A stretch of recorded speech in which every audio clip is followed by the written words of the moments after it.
Almost every church offers online giving now. In fact, it is now the primary way that people give to churches. But doing online giving right is more than just putting a link at the bottom of your website. We see churches making some of the same mistakes when it comes to online giving, and in today's episode, we're going to unpack 6 of them.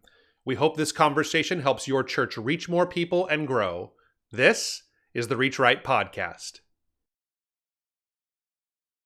Well, hey guys, welcome to the Reach Right Podcast, episode number 63. I am your host, Thomas Costello, and with me, as always, is my co-host, Ian Hyatt. What's up, Thomas? Hey, not much, man. Excited for our conversation here today. We're going to be talking about 6 online giving mistakes that your church is making and how you can avoid them. So I think it's an important one. We saw a huge shift and a groundswell of people moving to online giving over this pandemic season. Yeah. I'd say the vast majority of churches were already doing it before the pandemic. But what happened, I think, for most churches is that most of their members started to move to online giving when the pandemic started there. How about you? Were you guys, personally, did you guys give to your church online pre-pandemic, or were you guys still writing check people, or what did you do? No. The only check writing we have done in the last several years was to a guy that cut our lawn because he didn't do Venmo or anything else or whatever. But we've been tithing and giving online, man. I mean, over 8 years. Over 8 years already. 9 years probably. So we were already doing it. That's right. Yeah, we're the same thing. So pre-pandemic, that's something that I did. I know that I pastored a church in Madison, Wisconsin up until 2019. And I say at our church, I found that we were an anomaly. About 75% of our income came in from online sources, so people giving online. What we found we don't have any recent research on this, but pre-pandemic, it was about 30 to 35% is how much churches received online, which surprised me. Maybe that's just a generational thing, and some of the biggest givers are maybe baby boomers, and you and I are young Gen Xers that age. So, well, I'm younger on the Gen X side. You're a little older Gen Xer, I guess, than I am. So by 15 months or so. That's it. Anyway, it makes a huge difference, that 15 months. Totally different. We just grew up completely different worlds that you and I grew up in. So, but anyway, I think that we saw this groundswell of people interested in online giving, learning about online giving. Members started giving online as the lion's share of their income because there was no other option in the pandemic. But with that, we saw a lot of the same old mistakes that we've been seeing for years come out when it comes to online giving. And I'd be lying if I didn't say that they're really the same ones over and over again. It's not like there's a one-off thing. It's something that we see all the time. And so we kind of preach about this and some of the ways to do online giving the right way. And so we're going to try and tackle some of those today. So it should be a good conversation, I think. Excited. Yeah, much needed one, and hopefully we believe it'll be very helpful to pastors and ministry leaders for sure. Yeah, kick us off. Yeah, online giving mistake number 1, no inspiration. So, again, I see this, you just said it, we've seen the same mistakes over and over again for years now, and even since online giving soared during the pandemic. But, often, I go to a church's website and I click on give or donate or whatever they title that link, and it just goes right to where they give. So there's not even a page to inspire someone, give them a reason to give. What is the inspiration? I mean, we know biblically that giving is not something that to be looked at as something that we have to do, but something that we get to do, right? Correct. And there's so many scriptures on the joy of giving, the blessings, the givings, the blessing of giving. And so there's so much that a church can do inspirationally that they can communicate that will definitely help the giver who's considering giving feel better about doing it, for sure. Yeah, no, I think you're exactly right. I think that having skipping inspiration is one of the biggest mistakes that we can make, because we already have this tension where we feel like people accuse churches. I don't think most churches actually are this way. There's a few of them are, but the accusation that's leveled against us is that we only care about money, right? That's the thing that churches care about. And I've never been to that church. I imagine maybe they do exist, but they're like 1 out of 1,000 where they're all about money. They just want your money. That's saying, but there's, but that's exactly right. But I think that if you just have a link straight off to your giving, I can see why someone might think that. If you don't have any reason for giving, I think that you hit it exactly right, Ian. But I think I'd even say just reminding ourselves that giving is not just something, it's something we get to do, but it's an act of worship. It's something that we're called to do in a way that we honor and show glory to the Lord. And I think that giving people a reminder of that and helping people understand why we give and the reason behind it and what it does for me as the giver and where does God call me to do it, those are all such important parts of making the case. Because here's what we see in churches, right? Every church has some kind of a liturgy around giving. They have some kind of a thing they do on Sunday mornings, if they met then. They would do something like around giving. You never hear someone get up there and say, okay, it's giving time. They're going to walk around with some bowls. Right. Just put some stuff in there. Like, that's not how it goes, right? You don't. I hope they don't do it that way. That's equivalent to just linking off to an online giving provider and saying, hey, good luck. It's just, hey, here's some bowls. No, we always take some time and say, God loves a cheerful giver, and they share. They talk and they inspire people before we ask them to give. You have to do that exact same thing on your website. If you don't, you're missing a really big opportunity. That's good. That's good stuff. Good. Number 2, I'll hit that one. So like number 1 is no inspiration. Number 2 is no explanation, not explaining what your giving is going towards, how you can give, why it is safe. I think those are the kinds of things that you need to have on there. So as far as explanation, I think some of the keys are explaining the different ways that people can give, talking about how on your website, you talk about giving online, or maybe you have give by text, which I think is a good option. Maybe people still want to send in checks, and the website can be a resource for how people can do something like that, because there is still a portion of the population that prefers to pay by check. We know this because we have a business, right? So we know that, well, I don't know, like 95% of our clients are on a credit card system, and they do it that way. We still have a fraction of our clients that insist on paying annually for their fees and paying it in one big lump sum and sending us a check for that. And so we know that's still the case. But giving people some explanation on how they can do that, I think that's really important. And then also just explaining, what does the giving go towards? Like, I think this is something that people miss a lot, is that they assume that the giving goes towards something that just could be different from what reality is. Obviously, it's to keep the lights on and to pay salaries and to pay for all those things that happen around a church. But what are we doing with this money? That's an important thing. Yeah, absolutely. And I mean, what I love to see on websites, and we do this a lot on the websites that we help churches with and that we build, is that this explanation in written form, but also could be videos. It could show. I know my church, we come up with videos around December. Everyone, how everyone kind of pushes for giving for tax write-offs and those things. But around that time, it's on people's minds, so it makes sense to do that then. And we do kind of a year in review, like what did our church do for outreach? Did we show a video of flood victims being helped? We show families being fed. We do a big Thanksgiving meal giveaway for, hundreds of families. And so we show that stuff.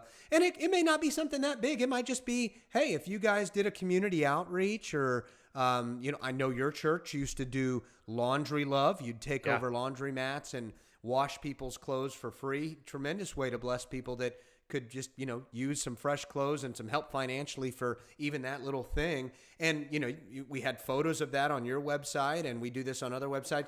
Show that action, show not just outreach, but people being blessed by it, happy couples, financially well couple doing well, all of those things. There's a lot of imagery and like you said, explanation that can be given. So, I think that's exactly right. Hitting that hard is good.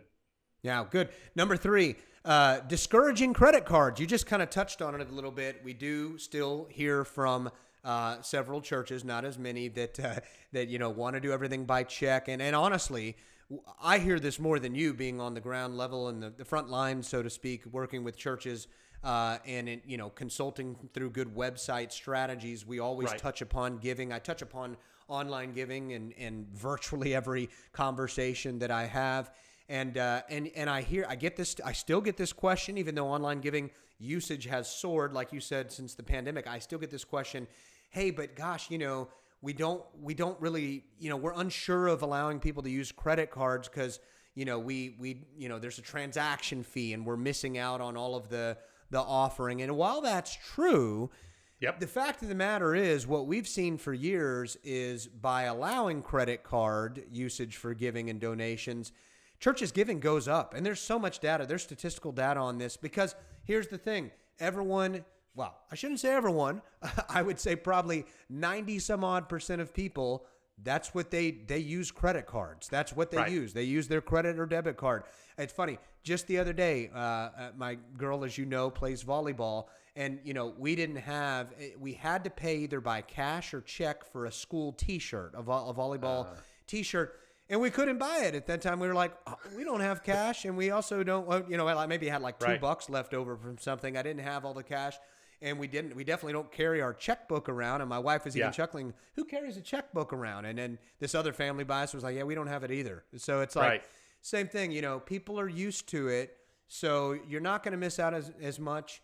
And there's other reasons you can probably share too why this isn't something to shy or sway away from. Yeah, what I see the most is that it's that transaction fee. So, there's no way around it. If you're accepting credit cards, you're going to pay somewhere between a little over 2% and a little over 3%. You're going to pay that in transaction fees. Yeah.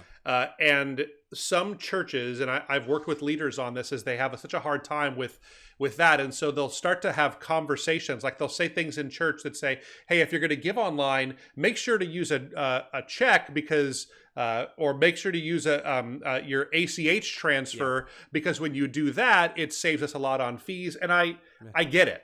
I don't like paying fees. We pay thousands of dollars every month in credit card fees. I hate it. So it's not fun to do that. But even worse than that is having customers, or in the case of a church, having them worried about, having indecision about giving or whether they should give or not because they don't want to have fees or it makes it more complicated for them. I have read, like you were mentioning, just that there's lots of information out there that when you do that, when you give people these kinds of options, it just adds to more confusion, and in the end, it leads to less. In California, I know whenever I go there, I have family there. All of the gas stations, they have two different prices, right? So they have the cash price and there's the credit card price, and it's like 20 cents a gallon difference if you're paying with cash versus paying with credit card. And I hate that because like as a user, I see it as not as I can save money by giving cash, but I lose money for using what's most convenient for me.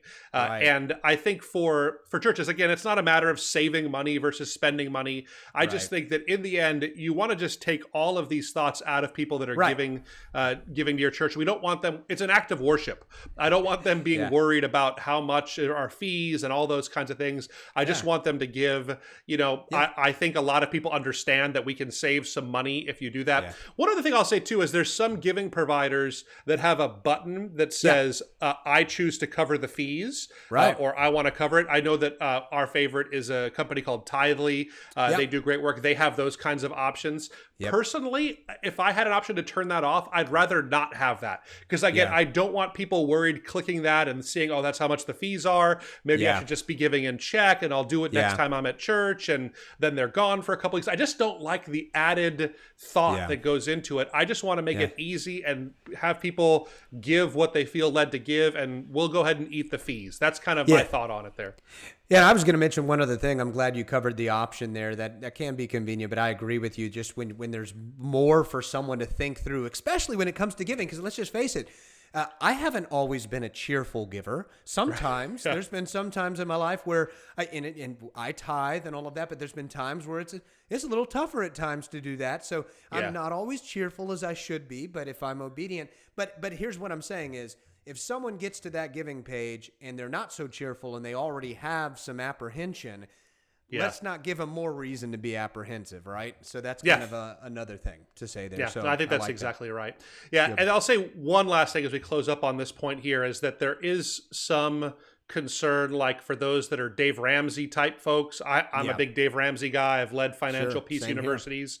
I think it's really valuable stuff. And he obviously is 100% opposed to credit cards in all circumstances, full stop, no exceptions, anything like that.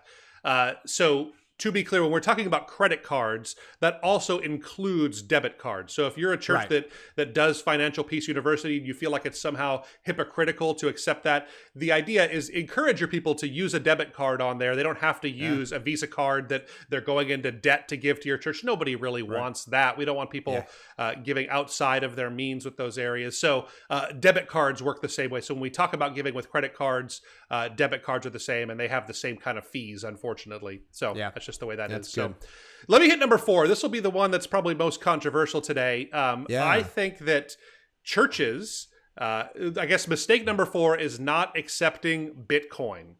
All right. So this is a big one. We haven't talked a lot about on this channel before or in any of our podcasts before, but I believe I'm a Bitcoin fan. I'm someone that holds some. I know you hold some Bitcoin as well, too, in our personal portfolios. And I'm a believer in this. I'm not a religious believer, but I just think it's a good technology, and it's something that is a good thing for every church probably to have in their portfolio, to have, if you have a church savings or something like that. I think you'd be a mistake to not have some kind of position there. But especially when it comes to giving, I think it's important now in 2021 to have an option for people to be able to give with Bitcoin or maybe even some other cryptocurrencies. And here's why. I'm not saying that every church needs to go down that rabbit hole and get really into Bitcoin and be doing all your transactions there. But if you are, there's about 25% of the American population now owns some Bitcoin, right? So a quarter of people do. And a lot of those people that own some Bitcoin, they have made a lot of money in Bitcoin over the last, if they've been in it for a long time, over the last 12 years, they've made a fortune. But even over the last 2 or 3 years, a lot of people have made a lot of money. And selling Bitcoin a lot of times doesn't make a lot of sense for people. Because if you were to sell Bitcoin, then you'd be on the hook for all kinds of taxes and things that go along with that. And in general, that's something people want to avoid. And what they can do a lot of times, much like you may have people in your church that give stock or they give bonds or some other kind of security, giving people the option to give Bitcoin, it actually would let them kind of be removed from some of the tax burdens that come with that. And they can actually give really extravagantly in some ways. I know a lot of people in kind of the Bitcoin community are waiting for this to start, to be able to give more to donations and give to charities and things via Bitcoin. So I think it's something that is really an important thing to do. Now, as far as how you do it, we're going to have some future episodes about how we would recommend doing something like that. But generally speaking, it's just a matter of putting your Bitcoin address out there, and if someone uses Bitcoin, they'll know what to do with it. They'll know how to send money to you there. So it's a matter of getting that. To set up an address, you'll probably use something like Coinbase, or I personally use one called Kraken. That's the one that I use there for holding all of our Bitcoin. But there's lots of ways to do it, but I just want to put that out there for people, something to be thinking about. I think that there are probably people in your church, almost certainly are people that have Bitcoin. I bet there are some of them would be open to giving that way. And if we want to give them another way that they can do that, I think that's only a win. So anything to add? Not much. You've educated me a lot on Bitcoin, obviously, and are more knowledgeable about it. But I think I would simply end with just saying that, it's another avenue for your church to receive donations. And I mean, when you have, I guess we talked about giving less options, but we were mostly just talking about the credit card thing. But when you do have another option like this, it does open the door for someone to be able to give more extravagantly. You might get an offering, sizable offering that you wouldn't have otherwise received. So Yeah. I think it's worth, maybe pastors educating themselves a little bit on, again, like you said, someone doesn't have to go become a cryptocurrency expert, but if you just make it available, you might be surprised on some of the benefits, and you'll start receiving it, and then figure out a way to educate yourself a little bit more on it. So I think it's good. I think if you look at most giving pages for very large churches, they have information on how people can give securities to their church. So if someone wants to give stocks or bonds or something like that to the church, they want to donate that. I'm not at all saying that your church needs to hang on to the Bitcoin or anything. It's just you could get it and get rid of it and turn it into cash almost immediately. It's very easy to do that. But I think of it that way, as a security that your church can use. And I think that would probably be a benefit to most churches. That's good. Good stuff. I'll tackle the next one. Online mistake number 5, not asking for donations. Not asking, right? So exactly. You have not because you ask not. We know that, That's right? So, but it's tough. It's tough. And we're, far be it from us to tell a pastor how to go about asking for donations or any. There are different ways, I guess, we can suggest and share what's worked for us or other churches and how they ask for donations. But I think it is still something many churches shy away from, or they're afraid to offend people by asking for money.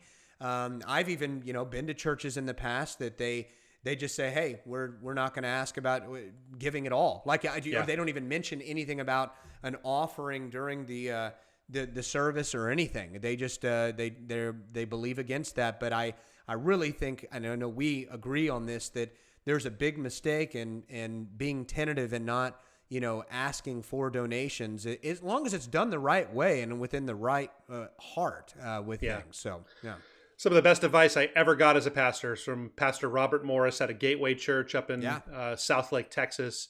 And he said, don't ever apologize for talking about giving. That is something that I think I needed to hear at that phase in my life. And it's something I haven't done because I was that giving apologizer where I would say, I'm sorry, we're talking about giving. And you came on the wrong weekend because we're talking about giving today. And I would just shoot myself in the foot. But my goodness, I've learned for myself that there are few things in my life that have blessed me more than giving generously to the work that God is doing, tithing and living out that lifestyle that we're called to live as followers of Jesus. And so when you don't ask people to give, you are robbing them of that opportunity to be blessed by the blessing that is giving. It is so important. I think this goes back again to what we say in nearly every episode of this podcast. It's about calling people to action. And if on your website, you're not asking them to do something or please consider giving or teaching about tithing and helping people get over those humps and asking them to give, you're not going to get as much of a response as if you did. If you're not doing that, it's not going to work for you. So you said it exactly right. You have not because you ask not. So make a habit of that. I'd also say part of increasing your online giving is talking about giving and asking people to give in person. So when you have your in-person services, or if someone's watching your services online, make sure that you're talking about how people can give. And remember this, if you are doing an in-person service that's recorded and also going to be online, make a point of when you do your offering time that you talk about giving online and not just giving whether you walk up and give or you put it in the buckets that go around. Talk about it on Sunday mornings when you're doing that service, because remember, this is where people will have the most access to giving. It's not there on Sunday. It's throughout the week and doing it online. So I think that's really important to ask. Well said. Well said. I want you to lead us home with the last mistake. Awesome. Mistake number 6 is not sharing testimonies. It is so important, again, in person and online, to be telling stories about how people have seen victory, have seen growth, have seen blessing, that you tell these kinds of stories. Again, we are not people that are going to we're not prosperity gospel teachers. We're not trying to say that you're trying to tell that story that if you give, then you will be financially rewarded beyond your wildest dreams. No one here, new house. That's not what we say. That's not what we're saying Right. here. No. But we do know that God blesses those who give. That's something that's taught biblically. It does not mean always financial blessing. Yeah. Oftentimes it is, oftentimes it isn't. It can be family blessing. It could be just blessing of your children. It could be blessing in your marriage. It could be blessing in your mental state, even though you might be poorer. I'm not even saying that it's always going to be financial, but telling those stories, I think it helps people. It helps remind us of the benefits of giving and why it's not just for us. We don't do it for us, but there is a blessing that comes with it. So absolutely sharing those testimonies. They can be written. I think they're even more powerful if they're video testimonies that would go on to your website. Telling those stories in person are also really important. But man, this is a huge opportunity to share these stories. And if you do that right and you do it consistently, I believe you'll see an increase in your giving. That's something that we just have seen happen.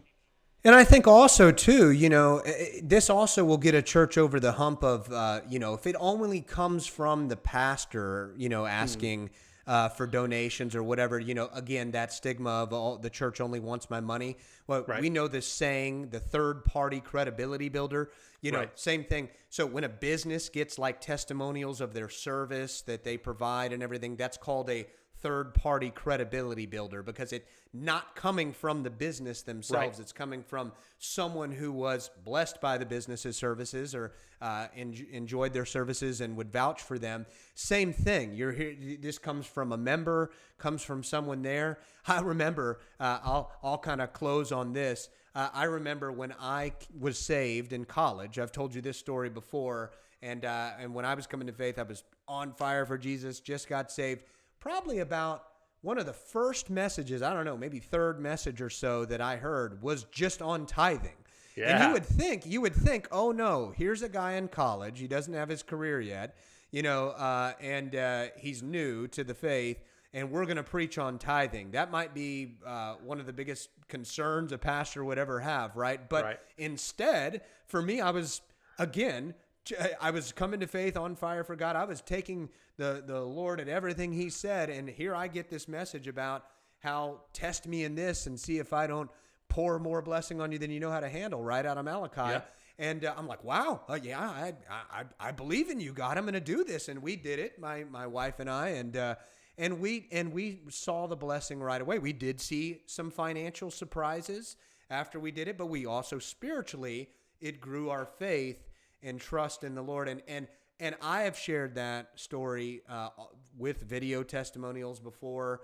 I've gone even more in depth in some of the things that happened after that. But I'll tell you, that changed me. It was one of the best things to hear my pastor at that time be bold and give me the opportunity to take another step in my faith. So it was great. Yeah, so I think that's exactly right. We are flooded with testimonies about how people's lives have been changed when they give the way God calls us to give. I have stories like that as a pastor. I've heard dozens of them. It's just a matter of, and just kind of getting in that discipline of taking the time to write them down, film them, do the things that go with it to make it something that other people can hear because they are inspiring when we hear these kinds of stories here. So that's really well said, Ian. I think that's a good way for us to wrap up here today. Yeah. I will say we love testimonies too here at Reach Right. So if you have any stories about how this podcast has helped you, it would mean a lot to us if you would let us know in the comments below, whether you're watching on YouTube or Facebook or on our website there, the audio format. Thank you guys so much for being a part of our Reach Right family. Comment, rate, review, subscribe. That means a lot to us, guys. So thanks so much for being with us this week, and we'll catch you next week. Later.